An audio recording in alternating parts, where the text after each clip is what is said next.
The prologue to our story begins with a couple having arrived at the woods. The boyfriend asks the lady what this place is, but she doesn't know. However, this is the spot she wants them to be at. There is a structure made of twigs, which she says is perfect. After they look at the structure for a short time, he comments that what they are about to do feels wrong. His girlfriend reminds him they are doing this because they have to. It's fire season, she adds. During this time, they fight fires, or there is no work. Despite what she says, the man doesn't want to engage in what she wants them to.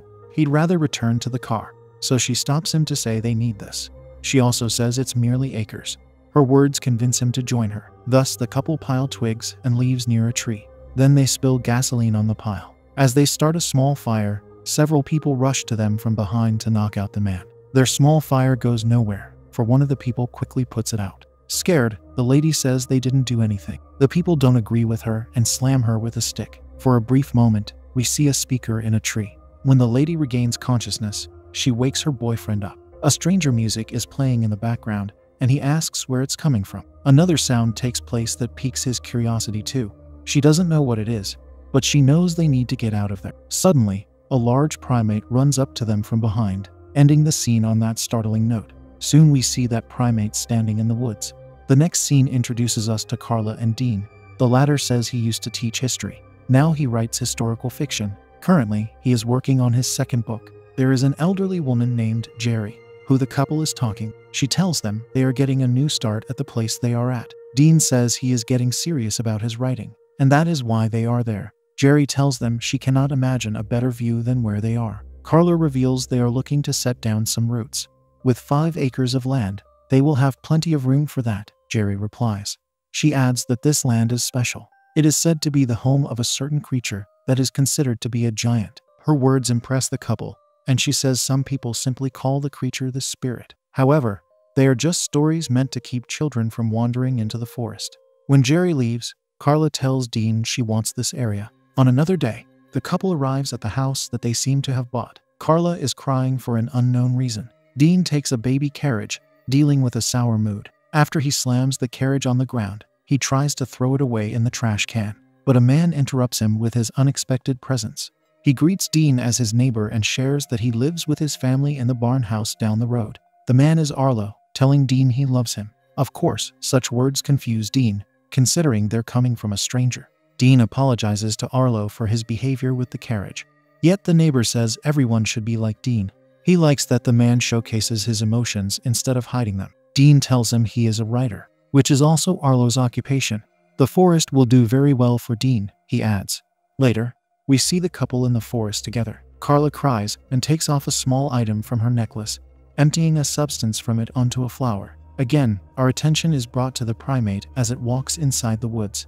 Since it is upright like a human, there is nothing else it could be except for Bigfoot. At the couple's house, Dean is talking into a recorder for his writing. Carla wants them to get out of the house today, but Dean has deadlines that tie him to his work. She wants him to ask for more time, yet he can't do it because of the sales of his last book. He complains that he's stuck writing about the Oregon Trail, a video game for kids. Being a Colombian, he doesn't know a lot about it. Carla advises him to find inspiration in the forest. In the next scene, she is driving there alone and spots several people jumping over a fence. Dean is also there, though in a different area. He talks into his recorder, making progress on his writing project, until his phone rings from a person named Laura. Interestingly, beside her name, there is a parenthetical statement telling Dean not to answer her. Disregarding it, he answers the phone. She starts by asking if he wrote her a bad reference. He replies he is trying to move on. Laura ends the call with a threatening statement that she can bring a lot more misfortune to him. After such an unsettling conversation, Dean finds a stuffed toy he picks up.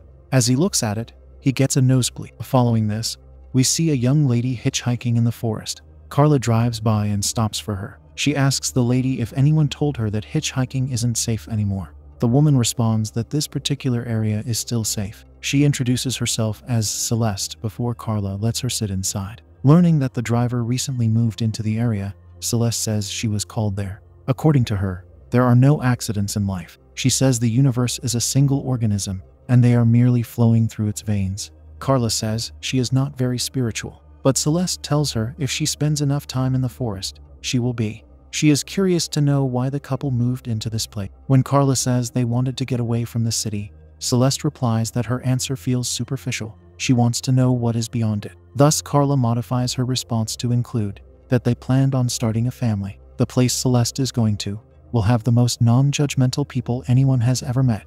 They will listen, learn, and connect with the spirit. Stepping out of the car, Celeste tells Carla to meet the mountain people at some point. She arrives at a place where Arlo greets her. The man asks if she is ready as he welcomes her home. Celeste hugs him enthusiastically. A group of people gives her a warm welcome too. Then we see the city people in their new home. Carla informs her husband about Celeste. Seeing the stuffed toy he collected, she asks him what it is. He found it in the woods, he says. Carla tells him she thinks about an unspecified her, and he does too. We can guess they are talking about their deceased daughter, who probably did not survive her birth. In the forest, we see the mountain people gathered together ceremonially. Jerry is there to say they have been entrusted with keeping the spirit alive, yet it is losing its life. It is happening because people have forgotten that everything surrounding them is them. They need to come into oneness with the mother. As Arlo begins, he says there is a reason they all arrived there. They felt something was missing. He says the spirit is coming home in a blue moon. It means soon one of them will be without pain or worries. Arlo says he is unfit to be with the spirit. His task is to watch over this place and guide them all. After his speech, the people start to dance, feeling in tune with nature. While they do, we see Bigfoot walking in the forest. As the party unfolds, we see Carla has decided to stop by. She watches the dancing from a distance and sees Celeste unwinding. She sees Carla too. Due to the party seeming indecent to Carla, she leaves. Later, she gets a visit at her house from Celeste, who wants the former to join her for a swim. She also warns Carla to be careful in the forest alone. The next scene has the duo swimming together. Celeste shares that she left home at the age of 16 and has been on the road ever since. She admits that she feels like Carla is very trapped. This is the moment Carla reveals she was pregnant, but lost her baby along with her ability to have children. Suddenly, a tree branch falls into the water, creating a loud noise to disrupt this sensitive moment. However, Celeste reacts joyfully to this happening by throwing her arms in the air, while yelling that they welcome the spirit. Carla asks if she really believes there is something out there, to which the lady responds she knows there is, rather than just thinking it. As the duo occupies the water, Bigfoot watches them. Back at home, Carla tells her husband the mountain people have invited them over. Dean is slightly taken aback by how she refers to them. He also says he already met Arlo, and does not want to go there because of him. His refusal prompts Carla to say if he doesn't go, she might end up engaging in indecent activities without him. Now he cannot refuse, so we observe the couple arriving at the area within the forest at another time. The first thing they hear upon their arrival is Celeste telling her friends that the amygdala is what processes fear, anxiety, and aggression. Yet it doesn't understand words. The couple is surprised to see the mountain people acting like animals. Continuing, Celeste says words won't heal them, for the soul does not understand them. This is why sometimes they need to behave like animals. Seeing the couple, Celeste tells them to join the group. The mountain people make strange noises as they form a certain sign with their hands near their stomachs. They hug the newcomers, welcoming them. Celeste starts to introduce her friends, whom she calls her soul sisters and brothers.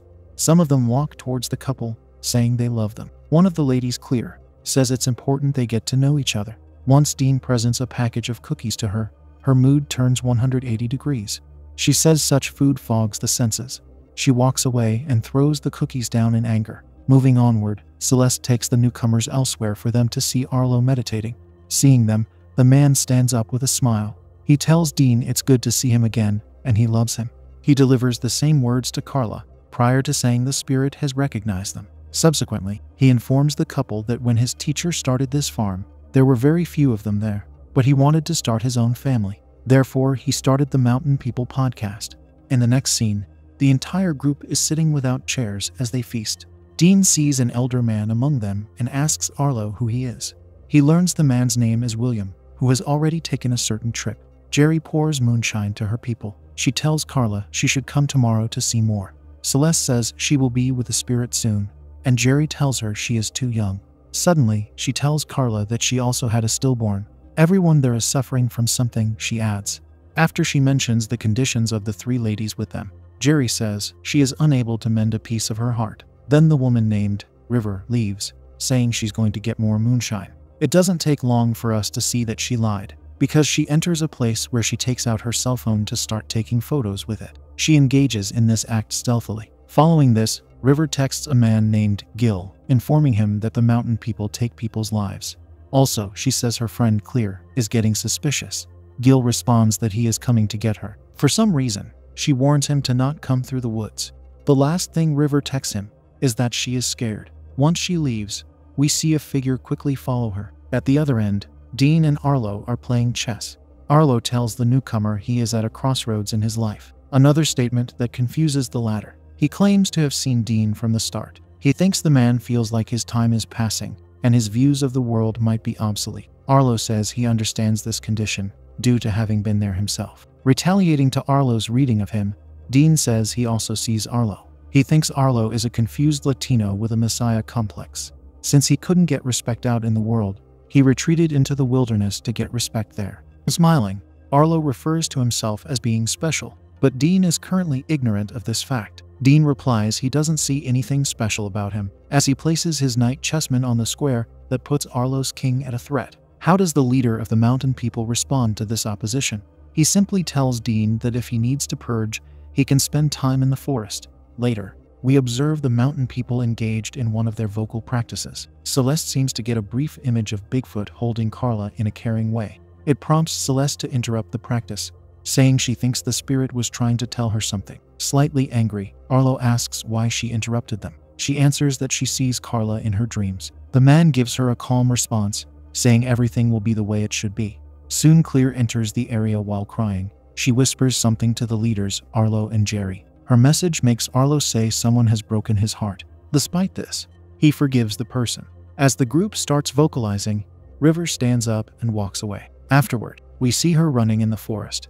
She talks to Gil on her phone, urging him to get her out of there. At this moment, some of the mountain people slowly walk in her direction. Adding to her misfortune, the bad reception in her phone causes her phone call to terminate. When the people draw near, Arlo tells River to relax. Clear says she can't ever stop nature. Scared for her life, River expresses that she wants to go home. Plus, she won't say anything, so they reject her, and she runs away. During her run, Arlo activates a device that allows the speaker in the tree we saw earlier to start playing music. River seems to know what this means because her fear rises. She sees a finger on the ground and screams. Now she yells out to Gil, who yells back to her. As she runs in the direction of his voice, Bigfoot appears to slam her head against a tree, ending the poor woman's life instantly. At home, Carla receives a message from Laura, the lady who called her husband. She tells Carla that Dean still reaches out to her, but they are done for good. Speaking of him, Dean is alone in the forest with his laptop. He hears a roar nearby, scaring him to the point of standing up. He hears it again, and without clearly seeing the creature, he sees Bigfoot running around. Suddenly, he experiences a pain in his head for an unknown reason. He asks if it's his baby girl Myrla. Come night, he still occupies the forest. The man is now excited and seems more than satisfied with his writing. Whatever created such a shift is a mystery. In the morning, Carla steps out of her house to look for her husband. Instead of him, she finds a note near the front door, telling her the mountain people hope she will be with them tonight. While she's in the forest, Dean startles her with his excitement. He informs her he was writing the entire night. Something happened to him, he says, and he knows what to write about. He keeps expressing his excitement, yet Carla is nowhere near sharing his joy. Once she arrives at the area of the mountain people, they all turn to look at her. Clear announces that River is no longer one of them. She also says the mother holds her secrets so closely that they never leave the forest. Clear wants everyone to forgive River. Jerry takes over to say, the spirit is the purest form of human. It is even more human than an actual human. They honor River and the cycle of life. Afterward, all of them drink the moonshine, including Carla. It brings the group to a partying state. Sometime during their celebration, they hear a roar from a distance and get excited. Then Arlo gasps, saying the spirit is talking to him. It has chosen a vessel, he says. The leader is honored to say it is him. Thus he kneels as he looks to the sky while his people encircle him. At his house, Dean wakes up, calling out to Carla. Since she does not answer, he visits the forest. Finding the mountain people, he sees Carla sleeping among them. He speaks loudly, telling her to wake up. Arlo stands up and Dean asks him his wife. He follows these words by throwing a punch at him. Instead of getting upset, everyone laughs at such behavior. Celeste gets in between them, telling Dean to stop.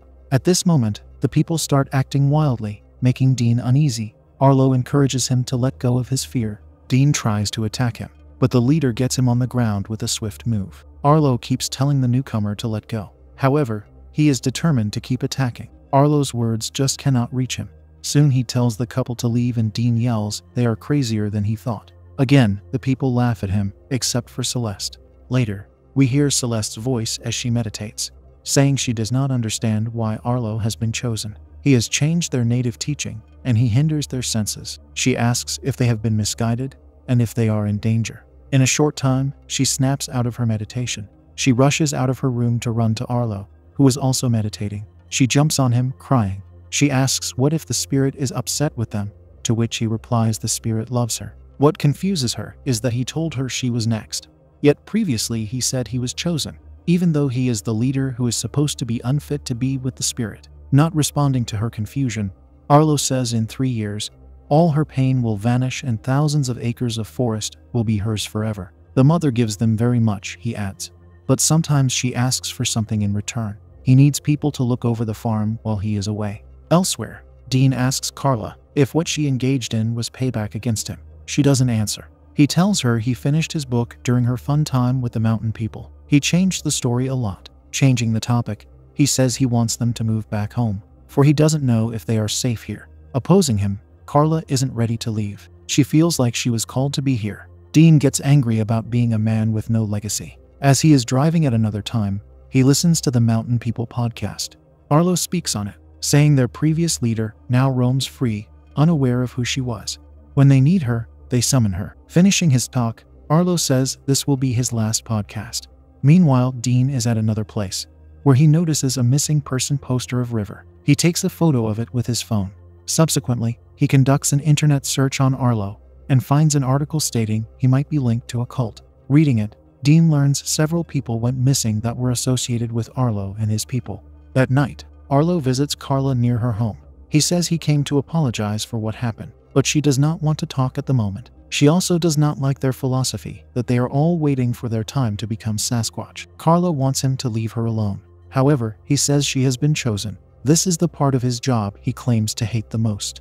It is the part where he stabs her in a location we do not see. The next scene has the cult vocalizing together. A restrained Carla is there, asking Celeste to help her. Arlo tells the scared lady it is an honor to perish at the hands of the spirit. He also says they love her, and he thanks her. In the meantime, Dean yells out to his wife at home. Arlo continues by saying that just like William came back, he too shall return. Therefore, he offers himself to the spirit. The leader tells his people to bow their heads and pleads for them not to stare. Looking up, he says he is ready, before striking a wood stump with a stick a few times.